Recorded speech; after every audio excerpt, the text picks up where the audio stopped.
Bienvenue sur notre chaîne. Aujourd'hui, nous allons explorer un sujet fascinant, comment les chiens choisissent leur leader dans la meute. Vous serez étonné de découvrir les rituels étranges auxquels ils se livrent. Saviez-vous que les chiens utilisent des signaux subtils pour établir une hiérarchie?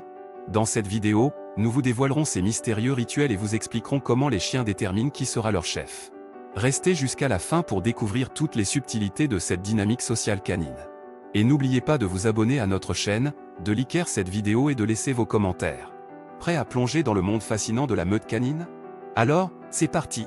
Dans la fascinante hiérarchie sociale des chiens, il existe un processus complexe et fascinant qui permet aux membres de la meute de choisir leur leader. Ces rituels étonnants témoignent de la sagesse et de l'intelligence de ces animaux, qui utilisent un mélange subtil de signaux corporels, de comportements et de jeux pour déterminer qui aura le privilège de diriger. Tout d'abord, il est important de comprendre que les chiens ont une structure sociale similaire à celle des loups, leurs ancêtres sauvages. Dans une meute de chiens, il y a toujours un leader, également appelé alpha, qui est chargé de prendre les décisions importantes et de maintenir l'ordre dans le groupe. Le choix du leader commence dès le plus jeune âge. Les chiots apprennent les règles de la meute auprès de leur mère et de leurs frères et sœurs. Ils jouent ensemble, se bousculent et se taquinent pour établir leur position dans la hiérarchie. Les rituels de choix du leader se déroulent principalement lors des repas. Dans une meute, la nourriture est une ressource précieuse et limitée. L'alpha a le privilège de manger en premier et de décider quand les autres membres peuvent se servir. Ainsi, lorsqu'il est temps de se nourrir, les chiens se rassemblent autour de la gamelle et observent attentivement le comportement de chacun. Le chien qui veut devenir le leader adopte un comportement dominant. Il se tient droit, la tête haute, et émet des signaux d'assurance. Il peut même grogner ou montrer les dents aux autres chiens pour affirmer sa position. Les autres membres de la meute répondent à ces signaux en adoptant une posture soumise, en baissant la tête ou en se retirant de la gamelle.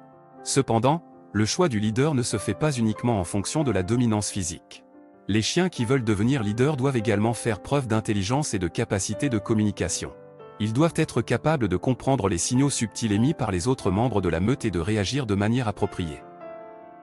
De plus, les chiens qui veulent devenir leaders doivent être capables de maintenir l'harmonie au sein de la meute.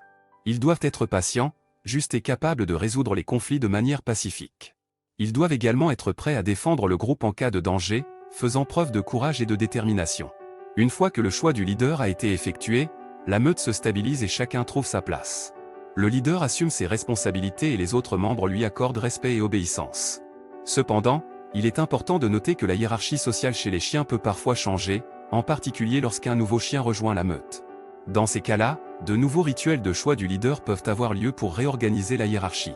En conclusion, les rituels étonnants à travers lesquels les chiens choisissent leur leader dans la meute sont un véritable spectacle de comportements sociaux complexes. Que ce soit à travers des signaux corporels, des jeux ou des interactions lors des repas, ces animaux démontrent une compréhension étonnante de la hiérarchie et de la communication. Les chiens nous rappellent ainsi l'importance de l'intelligence émotionnelle et de la capacité à établir des relations harmonieuses dans nos propres sociétés.